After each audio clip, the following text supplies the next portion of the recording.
Oke, teman-teman semua, Paroki Leo Agung, terima kasih sudah kembali melihat kami di podcast Holy Pep Talk UBK, Paroki Santo Leo Agung, Jakarta. Sekarang saya dan teman saya, Mas Rio, dan teman saya yang lincah jari jemarinya, Kak Lili. Dan inilah tamu datang dari jauh loh teman-teman, dari Surabaya. Kami akhirnya berhasil nangkep narasumber hari ini, yaitu Kak Ika Megawati dari Surabaya. Selamat sore. Beliau adalah praktisi pendamping teman-teman disabilitas intelektual dan juga penulis buku. Luar biasa, bukunya yang paling terakhir adalah buku tentang bagaimana disabilitas intelektual need help. Dan ini yang makanya kita pengen banget ya Mas Rio, Kak Lili, pengen banget dengar ceritanya Kak Ika, karena kita sebagian besar setelah didata, sebagian besar dari 20 penyandang disabilitas di Paroki Leo Agung adalah teman-teman dengan disabilitas intelektual. Termasuk juga di dalamnya ada teman-teman autis. Maka kita mau tahu gimana sih caranya pendekatan-pendekatannya yang pas sehingga kita semuanya bisa akhirnya benar-benar inklusif. Ya, oke, kita mulai nih. Tapi awalannya mungkin kita mau kenalan dulu ya, Mas Rio, kali ya teman-teman semuanya ya. Tak sayang katanya. Tak kenal maka tak sayang. Kak Ika, boleh tolong diperkenalkan. Tadi kita kenalannya kan cuma singkat dari saya ya. Monggo silakan Kak Ika perkenalkan diri dengan lebih resminya nih ceritanya. Silakan. Dengan lebih resmi. Oke, kalau di sekolah kan nama lengkap saya gitu ya. Oke, nama saya Ika Megawati, bisa dipanggil Ika aja, pendek sekali, cuman IKA, cuman 3 huruf aja. Nah, selain mengajar di sekolah, saya juga menjadi head teacher di sekolah tersebut untuk anak-anak berkebutuhan khusus, terutama anak Down syndrome. Saya juga salah satu koordinator untuk renang Jawa Timur, Special Olympic, yang membantu anak-anak intelektual disabilitas juga untuk bertanding di bidang sport maupun non-sport. Dan seperti tadi kata Kak Nana, saya baru saja meluncurkan buku yang pertama karena saya sudah planning untuk membuat buku yang kedua untuk anak-anak khusus. Dan semoga ini nanti ada tips, ada trik yang lain lagi yang bisa membantu semua orang untuk lebih mengerti bagaimana mendampingi anak-anak berkebutuhan atau orang tua berkebutuhan. Seperti itu Kak Nana. Oke, terima kasih. Menarik. Menarik ya Mas Rio ya. Kayaknya benar. Karena Mas Rio bilang menarik, sekarang Mas Rio mau tahu apa nih tentang buku ini mungkin? Silakan Mas Rio. Oke, iya. Aku panggil Ya, Kak Ika aja ya. Kak Ika aja. Boleh, kan Oke kita aja. semuanya di sini masih muda semua. Muda Masih semua ya. kakak-kakak semua Kita dong. Kita semua harus panggil Kak kalau di Bina Iman UBK Leo Agung. Iya. Oke, Silakan, Mas untuk buku NIT. Ya, Mas Kak Rio, kira-kira ada pertanyaan apa nih? Tuh. Oke, ini aku Saya kayak nih. ini ya, seminar skripsi ya. Jadi ya, enggak ya. Oke. Nah, Kak Ika menuliskan buku tentang anak dengan disabilitas intelektual, bagaimana pendekatannya, bagaimana menangani mereka, begitu ya. Nah, sebelum masuk ke situ, aku mau nanya sedikit Kak Ika. Kak Ika, Iya. background-nya apakah memang dari pendidikan luar biasa? Atau... Wah, ini yang bikin orang-orang langsung mikirnya nanti ini. Kok bisa ya? Mesti gitu. Oke, Kak Rio, kebetulan memang dulu saya ini kan kuliahnya sih, lulusannya itu ekonomi, magister manajemen. Jadi melenceng jauhnya amat sangat. Itu terutama dari background pendidikan ya. Tetapi impian saya seharusnya sebelum saya kuliah S1 itu adalah untuk masuk ke Fakultas Psikologi dengan beasiswa. Tapi entah kenapa, mungkin karena prestasi di jalur sport tadi membawa saya akhirnya dicomot lah tuh dengan Fakultas Ekonomi yang ada di Ubaya, Universitas Surabaya. Jadi akhirnya saya masuknya ke ekonomi. Lalu saya ambil S2-nya di Magister Manajemen. Tetapi pada saat perjalanan ke S2 2005.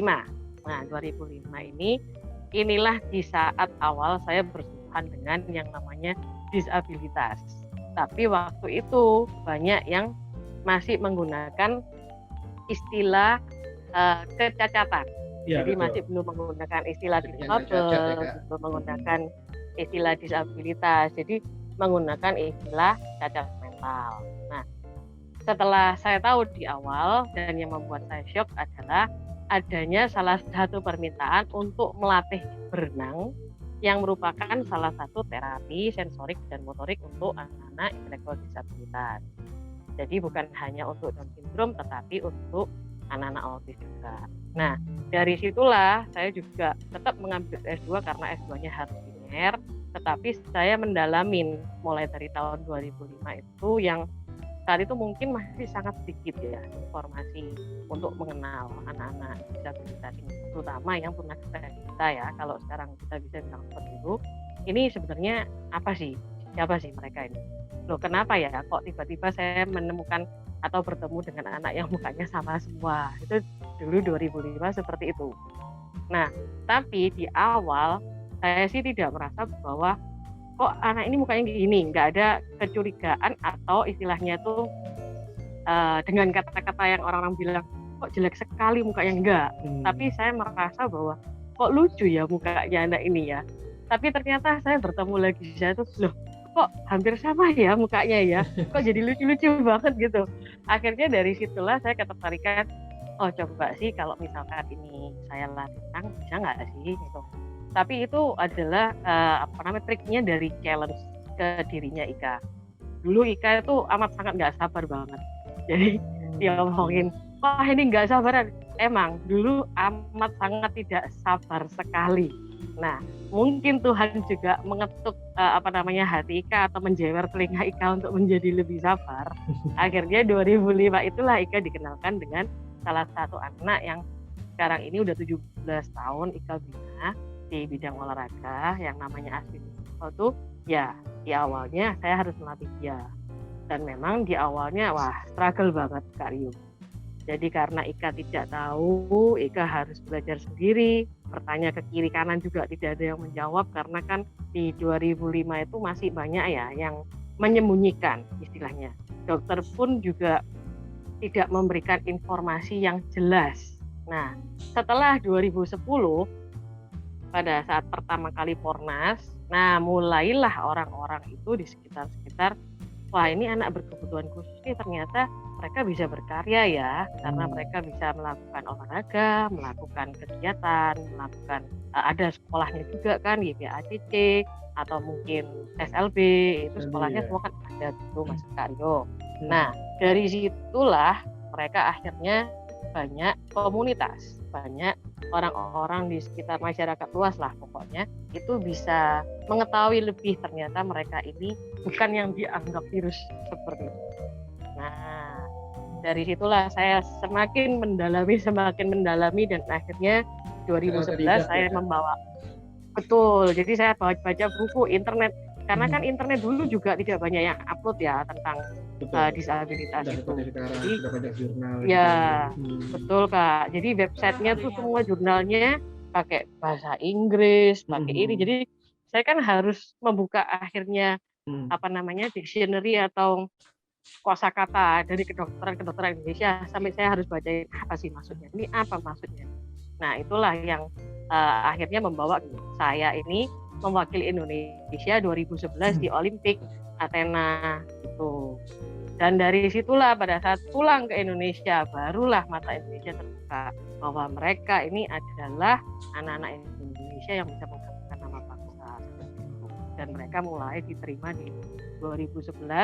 Kak Nana juga yang sampai ngorok-ngorokin semua kiri kanan ini untuk istilahnya apa ya kalau sekarang di marketing itu mempromosikan, memarketingkan anak-anak disabilitas intelektual ini untuk bisa diterima masyarakat kayak gitu kan.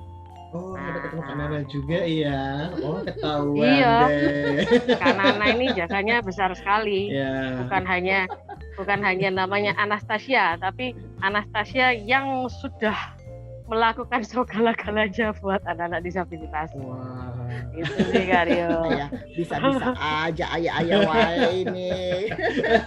Nah, bener itu.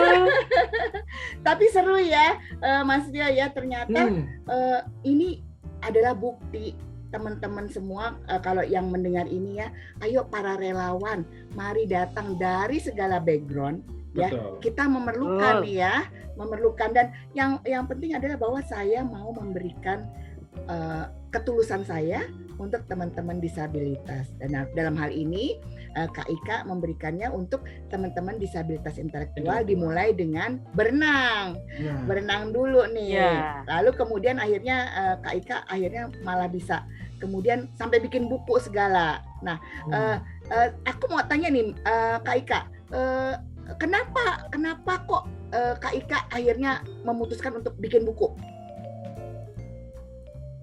Kak Nana. Ya. Ya, bisa diulang Kak. Kenapa? Tadi. Oh iya. Kak Ika juga ini apa? Nah, on cam. Oke. Kak Ika, jadi apa yang membuat Kak Ika memutuskan aku akan membuat buku ini? Dan kemudian akhirnya terjadi ya buku ini ya. Buku Ya, tentang jadi gini. disabilitas intelektual need Untuk help. disabilitas itu, ya. Jadi keinginan Ika itu yang di awal dari 2011, Ika tuh pengen banget untuk mengenalkan lebih.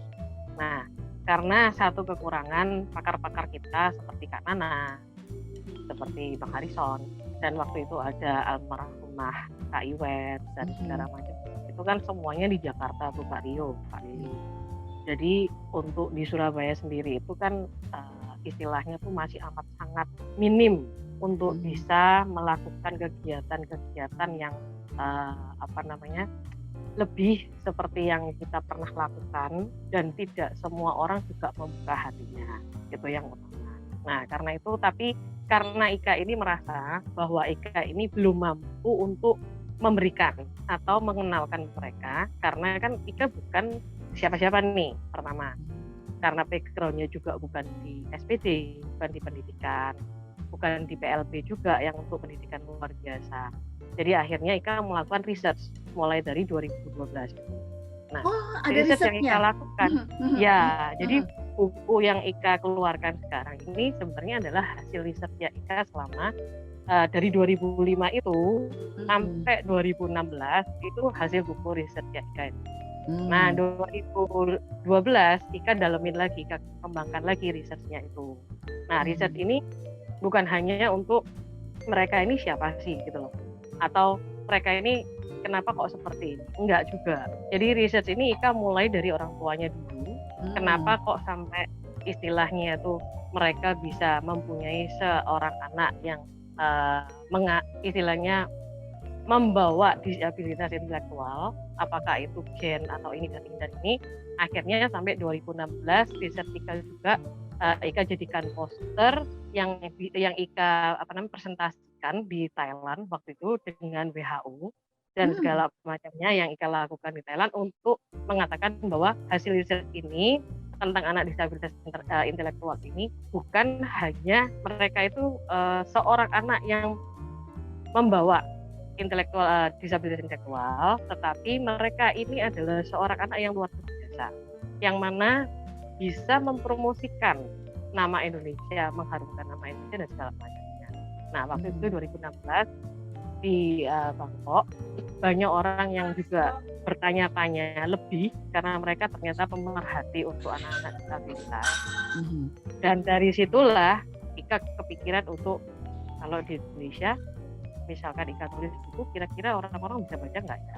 Atau apakah ini membantu mereka nggak ya untuk mengenal? Nah, karena itulah, dasar itulah Ika mulai merancang buku itu. Tetapi banyak berapa publisher yang Ika tanya, ternyata mereka tuh tidak menerima, sebetulnya tidak menerima untuk mempublish atau memprinting buku-buku seperti itu. Nah, Ika berdoa terus sih, Tuhan kasih deh petunjuk, Tuhan kasih deh siapa yang bisa membantu untuk Ika mempublish buku ini. Nah, satu kesempatan di universitas kecil waktu itu, ada yang namanya pelatihan menulis buku. Ya, jadi dari yang namanya Andi Publisher dari Jogja itu. Setelah hari itu selesai, saya menanyakan, Pak Andi, kalau mungkin saya punya buku seperti ini dan ini, langsung di-approve. Besoknya saya di-email, disuruh kirim draftnya. Sampai saya bilang gini, kok secepat itu? Akhirnya saya masukin semua, feedback juga, bolak-balik, ada editing, ada ini dan ini dan ini. Begitu juga dengan covernya dan isi-isinya semua, mungkin mereka juga, isinya ini amat sangat berat sekali, jadi mereka juga tidak mengedit isinya, hanya mengedit yang salah-salah ketik aja seperti itu. Nah, pada saat mereka terima itu di 2019 akhir. Jadi udah saat sudah tanda tangan kontrak, udah dikeluarkan di email dan segala macam, ternyata kenalah kita pandemi. Akhirnya bukunya nggak bisa di print, nggak bisa dipublish sampai yang 2022 ini. Tapi itu nggak kena. Jadi bukunya udah lama banget semestinya, cuman karena pandemi jadi baru bisa dipublish 2022. Jadi buku ini Mas Rio, Kak Lili, ternyata ada nilai imannya juga ya, bahwa benar-benar tadinya udah dicoba-coba kan, mau ditawarin ke tawarin ke sini gitu ya, tapi ternyata kemudian Mbak Ika di sana terus berdoa untuk bahwa ini saya berniat baik loh untuk mau bikin buku ini, berniat baik untuk menyampaikan kepada masyarakat ya, supaya lebih mengenal ya, lebih sayang sama teman-teman disabilitas. Pakai doa makanya terjadi ya, Mas Rio ya, Kak Lili ya, ini luar biasa banget loh. Buku ini ternyata ada sejarah imannya loh, sejarah imannya ya, dan itu benar-benar buat ini bagus juga untuk teman-teman pendengar Holy Pep Talk UBK, untuk ternyata untuk mau niatan baik mendampingi teman-teman disabilitas itu. Kalau benar-benar cuma niatan baik dan kemudian nggak mengandalkan pada Tuhan, kayaknya nggak bisa ya. Mbak Kak Ika, ini juga terjadi nama kita kemarin ya Mas Rio ya. Betul. Kan kita ceritanya ngadain piknik inklusi, gaya ya namanya piknik inklusi. Kesannya jauh gitu ya. Kesannya jauh piknik gitu ya. Dan itu ya Kak Ika, itu luar biasa, benar-benar kita baru pertama kan nekat kan. Jadi yang kita cuma minta gini, sama ada satu teman UBK, teman disabilitas intelektual, dia rajin sekali ya, namanya Kevin. Kevin bilang gini, Kevin mau acara Kak Nana. Terus ya udah, Kevin berarti doa ya, benar-benar doa Kevin. Jadi Kevin selalu doain, dia kalau rapat dia selalu tanya, Kak Nana rapatnya kapan? Terus dia ikut rapat gitu ya. Mas Rio benar-benar jadi ini benchmark kita, arahan kita. Ini sesepuh sebenarnya, dia walaupun muda. Mas Rio walaupun dibilang tua nih. Mas Rio walaupun lucu tuh, Mas Rio ada mau ya. Jadi walaupun Mas Rio masih muda, tapi Mas Rio adalah sesepuh di Bina Iman UBK. Kita sengaja mau ada inklusi, bahkan di kepengurusan UBK ada teman-teman disabilitas di sana, yaitu Mas Rio dan Kevin. Dan Kevin tugasnya adalah doa. Dan karena doalah niat kami untuk semakin memperkenalkan teman-teman, menjadikan teman-teman disabilitas intelektual mendapatkan haknya. Berhasil Kak Ika, piknik inklusinya. Kemana nih Kak? Kan tanya kemana? Jauh. Kan salah satu taman di belakang gereja. Jadi luar biasa loh, gereja kami tuh belakangnya ada kayak Erpetra itu, kayak taman kota. Pas di belakang gereja kami ada taman kota, tapi kita nggak tahu sebenarnya itu ada taman kota gitu. Terus kemudian akhirnya kita ngadain di situ, jadi kesannya pikniknya jauh, padahal cuma di belakang. Jauh banget. Oke, ini jadi melenceng nih ya. Tapi bahwa saya senang banget bahwa di buku itu ada nilai sejarah imannya Mbak Ika untuk benar-benar berniat mendampingi teman-teman disabilitas intelektual ya. Oke, mangga Mas Rio. Oke, nah tadi kan Kak Nana udah ngulik ya soal kenapa sih akhirnya menulis buku ini. Nah, aku justru penasaran sama isinya. Boleh nggak di spoiler dikit aja? Mas Rio, ini Kak Ika, Mas Rio kan aku berikan juga foto. Tapi kan Mas Rio kan, jadi aku bilang, Mas Rio ini dikasih Mbak Ika gambar foto depan cover kan. Ya. Terus aku tuliskan isi covernya ini. Terus linknya kan dikasih Mbak Ika. Terus Mas Rio bilang, karena kalau aku bisanya dapat PDF-nya tuh seneng banget kalau dapat PDF-nya, karena di convert. Nah nanti kalau nanti kalau kami beli buku Mbak Ika, kalau Mbak Ika punya PDF-nya, soft copy PDF-nya kalau boleh nanti Mas Rio. Tapi nanti kalau misalnya aku udah beli buat para relawan kami ya, nanti Mbak Ika kalau boleh. Tapi gini Kak Nana, ini kan ada e-booknya nih. Ada e-booknya. Jadi iya ada e-booknya. Jadi Ika nanti kasih link ke Kak Nana. Kayaknya Ika udah kasih link ke Kak Nana yang ada anti publisher itu e-booknya Kak Nana. Jadi mungkin Kak Nana bisa beli satu aja, ya kan e-book. Terus abis itu kan bisa di-download untuk yang semua. Wah, dan canggih. bisa di PDF kan untuk Kak Rio. Oke, Kan sip. gitu. Wah, Mantap. Oke. Dan itu kalau nggak salah e-booknya juga berapa duit ya? Kalau nggak salah nggak mahal-mahal sih, cuma 20 sekian atau 30 sekian gitu. Oke, sip. Mantap. Oke, Mas Rio pasti dapat nih nanti abis ini. Oke, tapi ini Mas Rio udah penasaran banget Kak Ika, maka Mas Rio nanya isinya jadi apa? ini ada itunya spoiler dikit nih. Teaser. Dikit aja ya. Dikit aja, oke. Jadi gini, nah mungkin saya bisa bawa Mas Rio untuk menggambarkan. Ini cover depannya dulu ya. Cover depannya itu gambarnya adalah tangan yang lagi berpegangan tangan tuh. Ada telapak tangan yang lagi berpegangan. Jadi karena itu need help, jadi telapak tangan yang sedang berpegangan ini dianggap atau diilustrasikan bahwa kita itu, saya sebagai penulis mengajak semua teman-teman itu untuk membantu. Semua volunteer, semua yang lainnya yang istilahnya kita yang masih mampu itu membantu anak-anak disabilitas intelektual atau tidak anak kita seperti itu. Nah, untuk bukunya isinya itu ya pengenalan Atika terutama, terus mereka itu siapa sih sebenarnya, kenapa seperti kejadian seperti itu, lalu kemampuan mereka, keterampilan mereka, atau mereka tuh luar biasa di bidang apa. Nah itu di dalamnya ada foto-fotonya juga Kak Rio.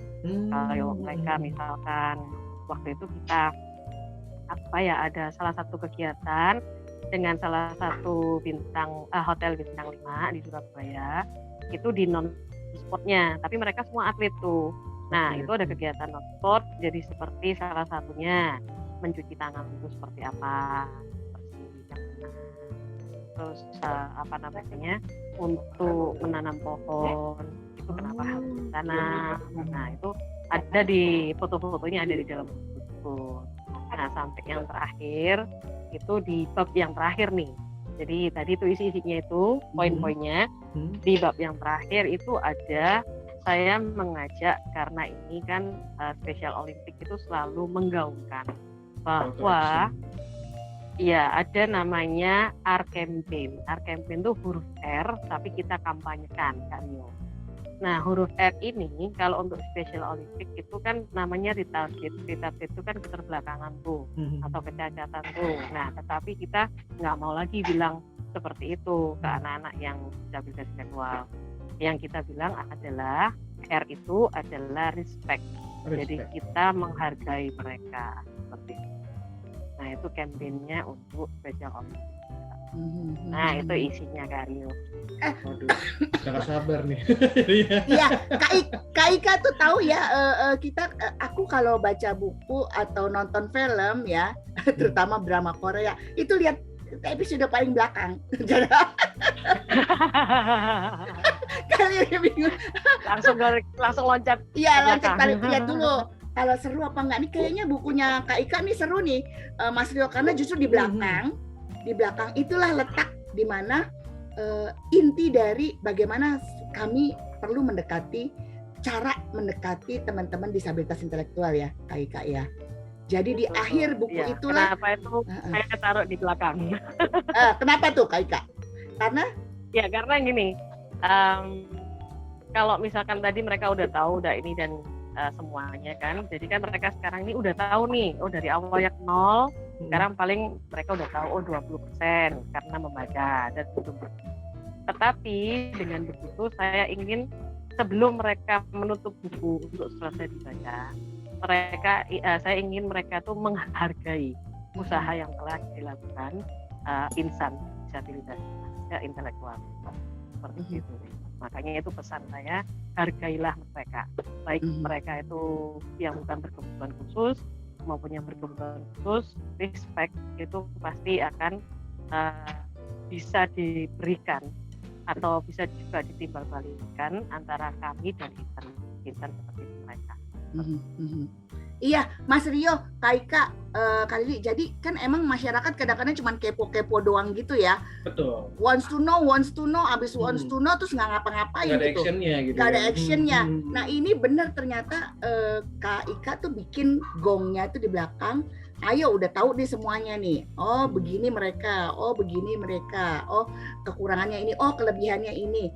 Nah ayo sekarang kita mau ngapain. Nah ini kayaknya penting banget buat semua orang ya. Terutama kita perlu banget nih buat relawan-relawan. Kita masih perlu banyak relawan loh ya di Paroki Leo Agung nih untuk teman-teman.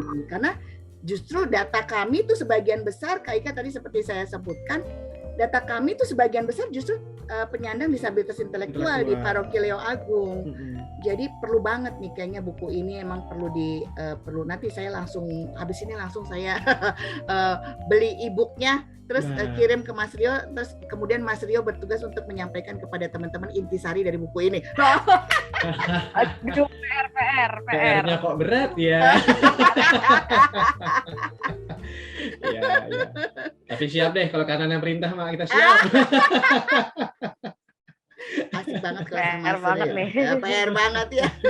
Ya kan aku tugasnya membeli, udah gitu membeli bukan pakai uang sendiri lagi, pakai uang Dewan Paroki kami loh. Aduh Kak Ika, Dewan Paroki kami tuh baik banget, pastor kami baik banget, benar-benar mau menerima disabilitas benar-benar. Udah ada penerimaannya. Luar biasa. Jadi ini tinggal umatnya nih. Ayo kita bergerak jadi relawan. Harus menggerakin. Tapi gini Kak Nana sama Kak Rio sama Kak Lili nih, jangan pernah menyerah karena kan apa? Masih ingat nggak tuh yang pasal nih yang mengatakan bahwa ketuklah maka pintu akan dibuka, mintalah maka Tuhan akan memberikan. Nah itu dasarnya.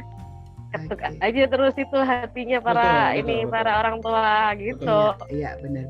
Jadi nggak boleh berhenti tuh. Benar. Seperti yang Kak Nana bilang kan, nggak mungkin kalau kita ngomongin ini cuma sekali selesai gitu kan, harus terus menerus. Iya betul. Iya. Biar terpatri bukan hanya terpatri di otak tapi terpatri di hati. Iya. Itu susah tuh terpatri di hati, itu susah banget ya Mas Rio. Terpatri di hati susah banget. Oke, Mas Rio, mangga silakan. Ada lagi yang mau tanya. Nah, Kak Ika, kan sudah lumayan lama nih, sudah bertahun-tahun berkomunitas, lalu berinteraksi dengan teman-teman. Nah, ada nggak sih mungkin 1-2 hal menarik yang menjadi pengalaman Kak Ika dari interaksi dan berkomunitas dengan teman-teman disabilitas intelektual? Cerita nyata Kak Ika, cerita nyata. Yang seru ini kalau Kak Ika disuruh cerita nyata, wah pasti banyak banget ya. Tapi yang paling berkesan yang banyak, ini inget terus. Yang paling berkesan ya. Yang berkesan. Iya. Jadi gini, tadi kan di awal kan Nana bilang kalau tidak kenal maka nggak sayang kan gitu ya. Nah kalau sama mereka ini, itu yang paling berkesan adalah bagaimana Kak Rio itu bisa touch their button. Jadi buttonnya itu misal nih salah satu contoh ya, Kak Rio nih ganteng gitu ya. Tapi kan orang-orang tuh kadang-kadang mesti bilang gini, Kak Rio nggak asik nih apa gini. Nah mungkin saya punya sebutan sendiri supaya Kak Rio itu mau ngomong misalkan atau mau sharing ke kita. Mungkin saya bilang gini, Kak Rio yang ganteng, Kak Rio yang kayak bintang film ini. Nah itu kalau udah kayak gitu, untuk next kita harus manggilnya seperti itu terus gitu. Jadi kayak salah satu Jadi salah Konsisten satu ya. atlet IKA, salah satu atlet IKA tuh cewek nih ya. Kalau mungkin kan anak tahu nih si Uswa nih. Uswa. Dia tuh mukanya itu kan kayak strawberry itu. Nah, kalau orang lain panggil dia strawberry, dia nggak akan merespon. Karena itu hanya panggilan sayang untuk saya sama dia. Jadi kalau saya panggil dia, ya kalau saya misalkan dia katakanlah dia tuh nggak mau disuruh sama kakak-kakak lain tuh nggak mau, terus habis itu gondok gitu, kadang-kadang nggak mau ketemu sama mamanya karena dia malu atau marah atau apa. Nah saya bilang gini, waduh wajahnya strawberry cantik, tapi kenapa ya kok ininya seperti itu, nggak boleh dong, ayo strawberry, saya bilang gitu apain. Barulah dia mau. Tapi kalau orang lain, Uswa gini, Uswa A sampai Z gitu, oh nggak bakal didengerin. Nah itu yang benar-benar bagi saya tuh amazing banget, karena ternyata harus punya salah satu kayak touch their button yang sebelah mana, dan itu nggak bisa sembarangan kita kayak yang lain kita panggil juga dengan panggilan kesayangan tuh nggak bisa. Jadi misalkan mereka kita perlakukan, jadi bukan panggilan. Jadi salah satu seperti Aswin gitu kan. Nah kalau Aswin ini perlakuannya nggak bisa kayak anak-anak nih. Pak Aswin ini perlakuannya orang dewasa, bapak-bapak 50 tahun ke atas lah istilahnya. Jadi kalau ada kata tua, Mas Rio, tua, anaknya tua. Tapi anaknya masih muda, cuman masih muda tapi tua perilakunya. Pendewasaan dini ya. Bukan penuaan ya. Betul. Jadi kalau misalkan katakanlah gini, kadang-kadang saya jadi diskusi. Jadi kalau dia misalkan, Win, kamu besok tuh nggak boleh seperti ini. Nah, kata-kata tidak boleh, kata-kata jangan, itu bagi dia tuh seperti, kamu tuh kok nasehatin anak kecil sih? Emang lu siapa? Gua kan udah dewasa, kayak gitu, Kak. Jadi akhirnya kalau untuk Aswin, perlakuannya adalah saya duduk bareng sama dia. Habis itu saya rangkul kan.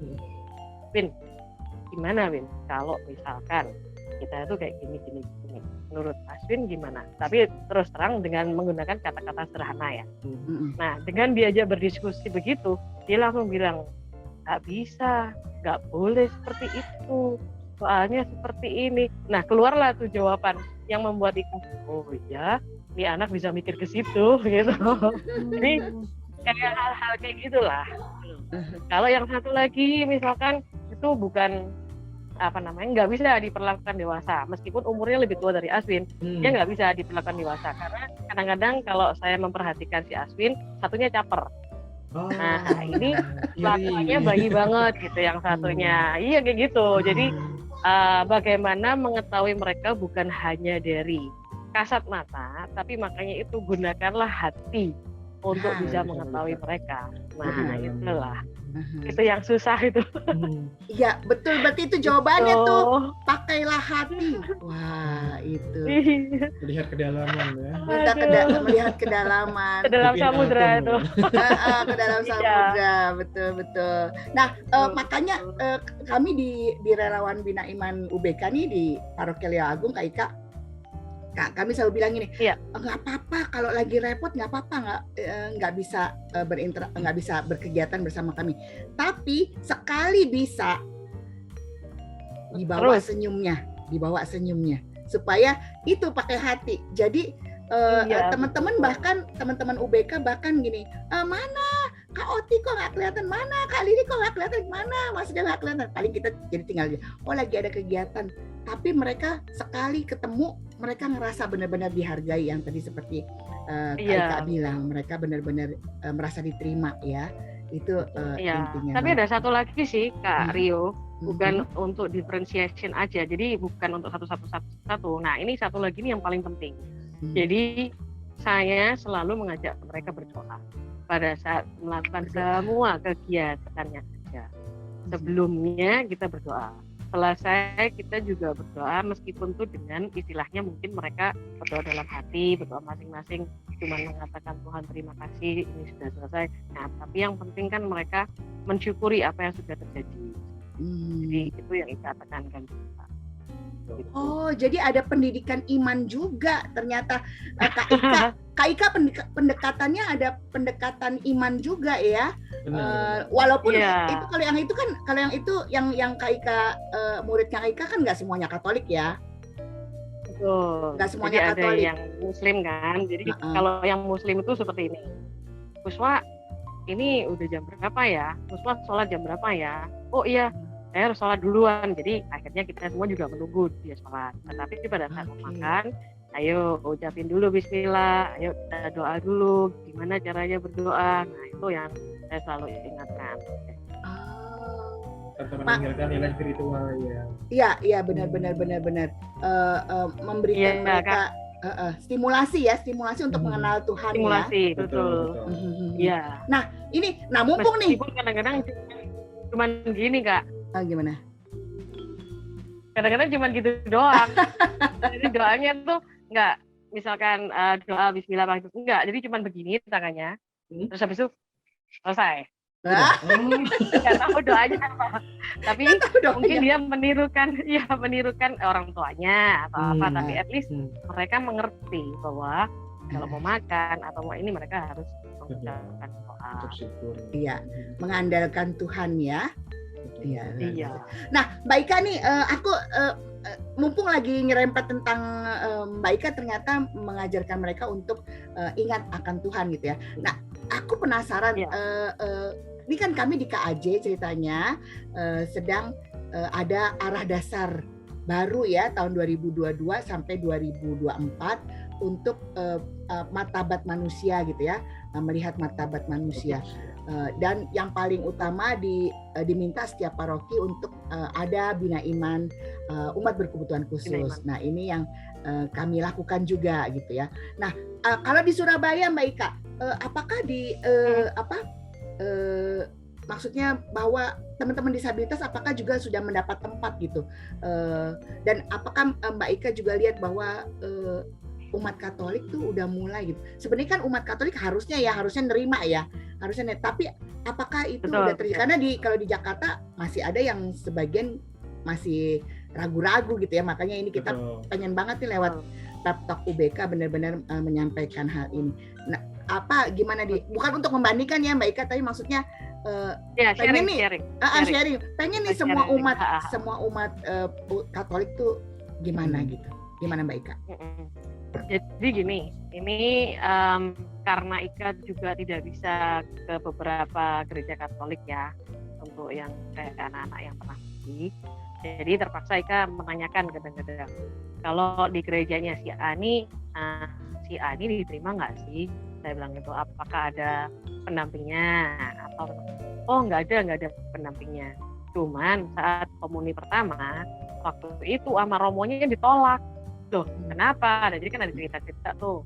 Kenapa kok sampai ditolak ya sama romonya? Karena romo merasa bahwa anak-anak disabilitas ini bukan tidak berhak menerima, tetapi dia masih kurang pengetahuannya. Takutnya nanti begitu hosti dimasukin, tiba-tiba dilepeh dan segala macam. Nah, itu kan nggak boleh. Nah, itu ketakutan yang sebenarnya itu bisa diberikan edukasikan ke anak-anak itu, dan juga ada pendamping yang nantinya juga bisa diedukasikan khusus seharusnya. Jadi romo pun tidak sampai ketakutan hal-hal seperti itu, tapi mungkin kurangnya edukasi dan kurangnya promosi, kurangnya pengenalan terhadap mereka, itu yang membuat akhirnya semua orang bahkan romo pun juga kadang-kadang berpikir sejauh itu. Padahal kalau misalkan romo nggak berpikir sejauh itu, mungkin it's fine aja gitu. Nah, ternyata endingnya, cerita terakhirnya, si anak ini dibawa ke gereja Katolik yang lain. Dalam arti kata, romo yang sudah pernah melihat anak ini mau menerima bahwa anak ini adalah disabilitas intelektual, dan romo bilang, apakah orang tuanya ditanyain dulu kayak di interview gitu. Apakah anak ini seperti ini, apakah anak ini seperti ini, apakah kalau nanti diberikan hosti atau barang-barang yang baru, misalkan dia harus mencoba apakah ini, oh tidak romo. Nah akhirnya romonya mungkin juga ya, itu deg-degannya mungkin udah sampai berapa persen, saya nggak tahu, sampai berapa not juga saya nggak tahu, tapi akhirnya dia mengambil resiko untuk bolehlah dia diikutkan komuni pertama, tetapi dengan didampingin, jadi pendampingannya tuh kiri kanan.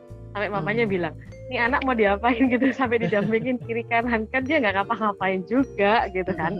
Nah tetapi mungkin romonya juga takut ya, jadi ada pendampingan kiri kanan, lalu waktu maju di depan juga dia udah diajarin dulu sama yang pendampingnya ini, yang orang-orang yang lagi bertugas, orang belajar lagi bertugas. Nah ternyata saat diberitahukan pun udah hosti dimasukkan ke mulut, si anak ini juga tidak melepeh hostinya gitu.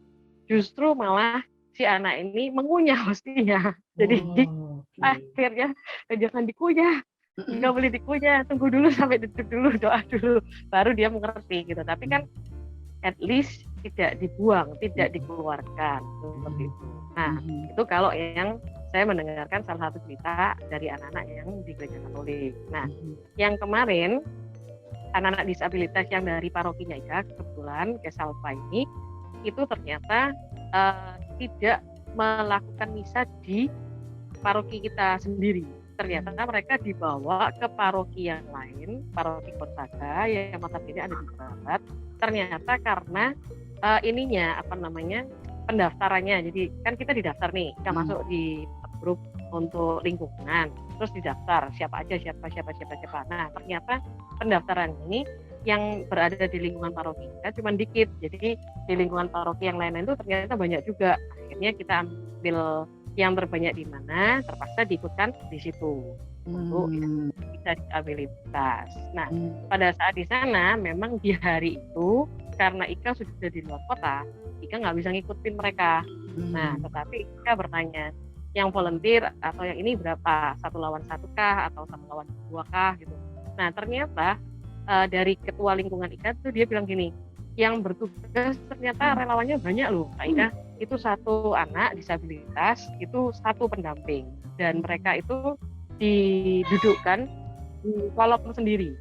Jadi orang tuanya sendiri, anak-anak di kolom sendiri. Nah sedangkan untuk yang anak-anak justru malah romonya sendiri yang memberikan komuni. Yang di bagian orang tua ini yang memberikan imam, bukan romo. Nah mungkin karena romo juga melihat begitu banyaknya anak-anak disabilitas, mungkin romo juga pengen istilahnya mendekatkan diri ke mereka, memberikan ini ke mereka, berkat ke mereka supaya mereka mungkin juga menjadi lebih baik untuk kedepannya ya. Mungkin itu yang dikatakan romo. Tapi cerita mereka itu berjalan dengan lancar sih, meskipun ada 1-2 orang anak yang ya biasalah kalau anak autis kan lari sana lari sini gitu, jadi kan harus diikutin. Tapi semuanya berjalan lancar. Cuman hari itu khusus misa untuk disabilitas, benar-benar diadakan misa untuk disabilitas khusus di hari itu. Jadi yang orang umumnya di hari itu dipaksa mengalah untuk tidak mengadakan misa di situ. Mereka yang tidak mempunyai anak-anak disabilitas terpaksa pindah ke gereja lain dulu, mengikuti kegiatan di gereja lain. Jadi di situ untuk anak-anak disabilitas. Karena jadi, ini mungkin percobaan pertama ya Kak Nana, apakah berjalan dengan lancar atau tidak. Jadi seneng banget ya, ternyata di Surabaya pun sudah ada gerakan untuk menghargai teman-teman disabilitas ya. Dan iya betul. Dan bahkan itu yang tadi 1 lawan 1 kata Mbak Ika tadi lawan 1. Itu ya 1 lawan 1. Ya di paroki kami masih kekurangan relawan Mbak Ika, makanya seneng banget nih dapat sharing ini ya.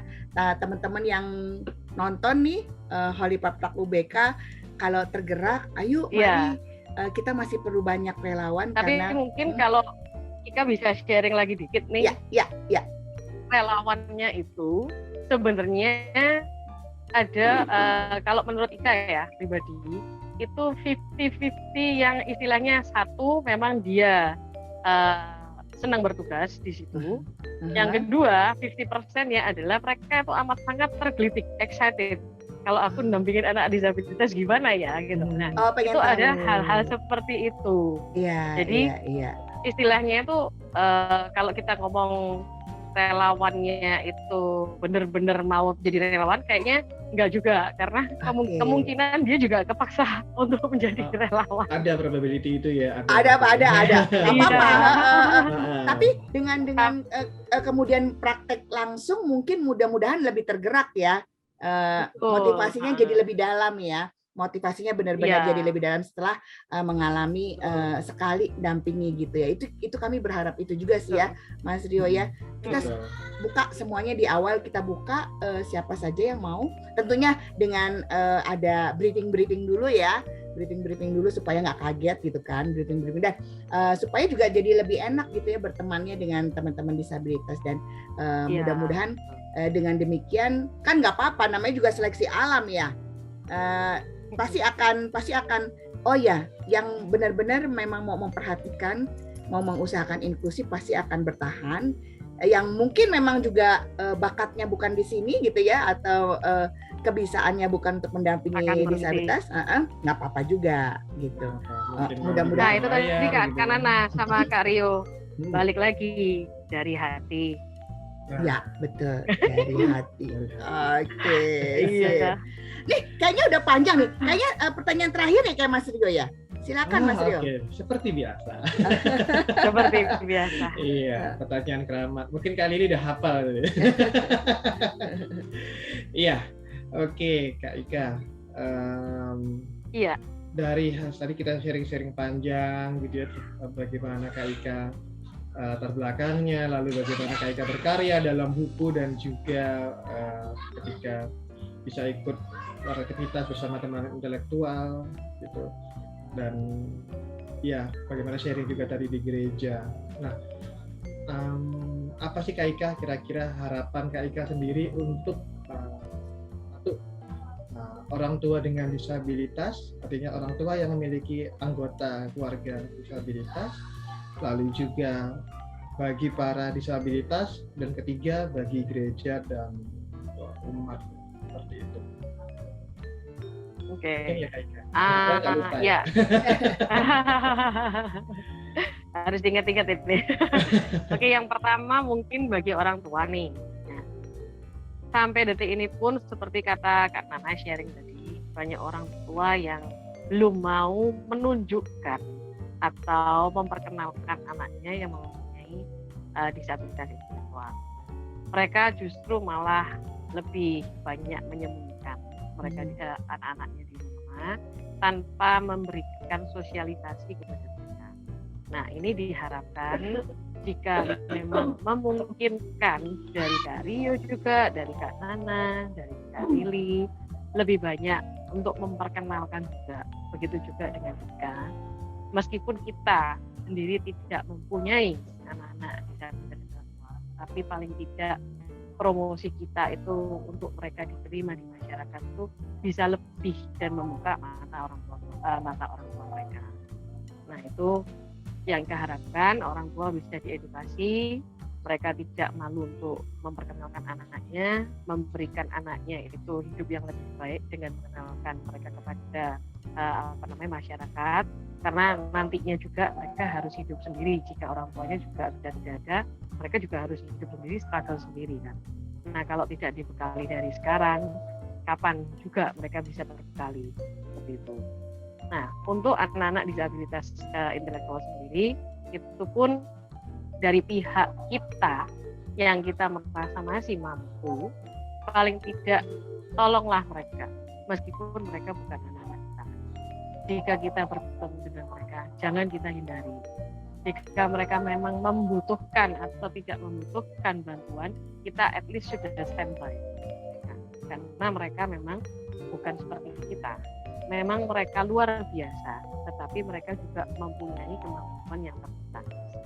Nah, itu untuk anak-anak disabilitas ini. Nah, untuk gereja, mungkin saya hanya mimpi ya.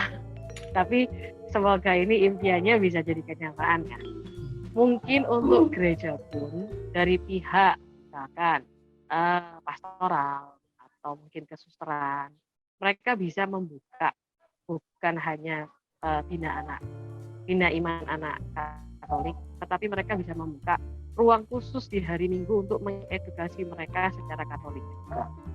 Jadi entah itu 1 kali seminggu mereka membuka edukasi, mengenalkan bahwa Alkitab ini yang bisa dibaca dengan ayat ini, pasal ini, mereka tidak boleh seperti ini ya. seperti kalau kita memang setiap minggu kita ada sekolah minggu katakanlah kan. Nah, mereka mungkin butuh yang lebih untuk mengenalkan, bukan hanya Alkitab, tetapi mengenalkan Tuhan, mengenalkan kepada orang-orang di lingkungan gereja bahwa mereka ini adalah orang yang sama dengan kita, yang memang butuh kasih sayang lebih daripada kita juga. Ya, itu sih impian ya, tapi Ika harap bisa menjadi kenyataan. Amin. Itu sih Kak Rio. Bisa, soalnya Kak Ika kayaknya impiannya tercapai terus nih ya. Jadi kayaknya itu impian itu doa intuisi doa ya. Doa. Tapi gini Kak, ini gini, saya sharing dikit nih. Kak Lili, Kak Rio sama Kak Nana. Jadi gini, ini emang Ika udah ngerasain sendiri nih ya. Makanya kenapa kadang-kadang Ika tulis di statusnya Ika. Saat kita minta 1, beliaunya kasih 2. Saat kita minta 2, Tuhan kasih 3. Saat saya minta 3 bahkan sama Tuhan digerojok. Sampai akhirnya tangan saya penuh banget, nggak bisa terima lagi. Sampai harus taruh di mana, seperti itu. Nah, doa yang Ika panjatkan, itu misalkan, Tuhan, saya pengen kehidupan saya ini berguna buat anak-anak ini. Nah, bukan hanya dikasih 1 anak baru disabilitas, saya dikasihnya 1, 2, 3, 4, 5 yang harus saya latih berenang. Nah, dengan melatih berenang itu saya juga memasukkan bahwa mereka juga at least ada sedikit edukasi untuk perilaku, edukasi untuk agama. Kalau misalkan mereka memang agama Islam, ya saya tetap harus memberikan masukan ke mereka, sebagaimana ada mungkin pendidikan Al-Quran dan segala macam. Nah, itu yang memang kita harus bersusah-susah, bertati-tati untuk belajar supaya kita bisa mendampingi mereka. Tapi bukan mengedukasi mereka secara kita tutorial, tidak, tetapi mendampingi mereka. Nah, itu doa. Kalau saya nggak doa pun ya nggak mungkin bisa jadi kayak sekarang. Itu. Jadi kekuatan doa memang kekuatan luar biasa. Doa ya. Doa dan melakukan hal-hal pelan-pelan, step demi step, untuk apa yang bisa saya buat, dan kemudian itu bisa mewujudkan apa yang dicita-citakan ya. Wah, lengkap ya, sudah. betul. Luar biasa. Oke, kita Hari belajar. kita makin kaya ya Kak Nana. Iya, terutama dalam iman ya. Betul. Bahkan Dalam iman, sama-sama. bahwa Ya, kita sama-sama. kalau ingin, Saya juga belajar banyak loh, Karyo. kalau kita ingin sesuatu, ketuklah maka pintu akan dibukakan. Tapi juga berdoa. Mintalah, maka Tuhan akan memberikan. Tapi juga berdoa. Akan mendapat. Oke, Iya, dengan berdoa. betul. Oke, baik. Terima kasih banyak Mbak Ika atas Terima waktunya. kasih, Kak. Kita Sama-sama. sudah bincang-bincang dan mudah-mudahan ini bisa menjadi satu inspirasi ya buat kita Paroki Leo Agung yang sudah mendapatkan juga sharing dari Mbak Ika yang tinggal di Surabaya di paroki apa Mbak tadi, paroki apa Mbak? Kesalpa. Kesalva ya. Ya. Oke. Mudah-mudahan Mbak Ika sehat selalu dan sukses selalu dalam segala karyanya. Salam buat murid-muridnya yang teman-teman disabilitas intelektual. Mudah-mudahan kapan-kapan kita bisa ini ya bareng Bertemu. ya, ikutan di Zoom juga dulu nggak apa-apa. UBK ikut kita Boleh. UBK ya. Coba dulu. Kita dulu pernah loh Kak Ika, jadi ya Solikat ya komunitas saya. Sorry, saya boleh ngomong? Ya boleh kali ini boleh. Biasa. Begini. Jadi selama pandemi kemarin ya 2020-2021 kita kumpulin semua teman tuli se-Jawa, Pulau Jawa. Jadi ada yang dari Semarang, ada dari Bandung, yang banyak juga dari Surabaya, Ngawi, Kediri, wah banyak itu kumpul. Lintas daerah lah ya, lintas provinsi. Betul. Itu kita ngadain apa? Doa rosario. Tapi luar biasa. Saya sebagai yang JBI-in gitu ya, yang membacakan itu setiap kali rosario dengan mereka itu saya selalu dapet deh. Dibanding dengan kalau rosario dengan kita ya orang dengar ya, itu selalu kita kan biasanya Salam Maria, Penuh Rahmat, Doa Pertama, benar-benar cepat ya. Dengan mereka kan lambat. berasa Ya. banget deh Kak. Oh, ya, nah. Nah, Mm. itu Betul. ada doa rosario kita adakan waktu itu, pendalaman Alkitab. Mm. Selalu. Ini tahun ini karena Surabaya belum ngajak lagi, mungkin nanti nih kan udah mau ini lagi ya, udah mau BKSN lagi. Nah itu biasanya kita ada dan Zoom, kita pakai Zoom, itu mungkin bisa ngumpul semua tuh, Sharing ya, bisa pendalaman iman ya. Iya. Nanti kapan-kapan bisa aku sharing. nanti yang next Bina Iman mudah-mudahan bisa aku kasih ke Mbak Ika. Siapa tahu paling tidak Aswin mungkin bisa ikutan. Aswin juga Iya. muridnya Aswin sama Katolik. mamanya. Aswin Katolik juga. Oke. Nanti sip. lingkungan Ika mungkin juga bisa Ika iniin untuk ikut. Oke, sip. Jadi tambah banyak. Terima kasih Mbak Ika. Mas Rio, thank you Sama-sama. ya. Thank Sudah you. mewarnai hari ini. Kak Lili juga. Kak Lili, thank you. Ah, Mudah-mudahan sudah. kami nggak kecepatan ya. Enggak. Saya kalau terdiam itu tandanya saya nyimak apa yang Kak Ika ngomong tadi. Aduh, jadi Terpukau. Nah, itu. Jadi diam jadinya malahan akhirnya terpukau dengan kata-katanya Mbak Ika. Oke, baik. Makanya ini pep talk narasumbernya hebat-hebat. Iya, mudah-mudahan. Membuatnya Terima banyak kasih pelajaran yang banyak. kita dapat, betul. Yang hebat itu yang di atas Kak Lili, yang sini Ya. cuma media aja. Ya, Kak. Berkahnya Ala udah Bapa yang Maha dibanyakin. Kuasa. Oke. Iya betul. Baik. Amin. Terima kasih semuanya. Terima Saya kasih. akhiri. Kita ketemu lagi mudah-mudahan dalam Holy Pep Talk UBK yang lainnya dengan narasumber yang lainnya yang Iya. mungkin dari daerah mana-mana lagi dari Betul. luar Jakarta sehingga Bahkan Paroki mungkin Leo ada luar Agung negeri ya Kak ya. mudah-mudahan ya. Oh. Mas Rio siap ya dengan bahasa Inggris ya. Oh my God. Paroki Leo Agung jadi semakin mengisi diri, hati, dan jangan lupa tadi kata Kak Ika juga di akhirnya adalah jangan cuman ditahu doang tapi dilakukan, Beraksi. beraksi. Oke, terima kasih banyak semuanya, Tuhan berkati. Tuhan berkati. Sehat-sehat. Tuhan memberkati.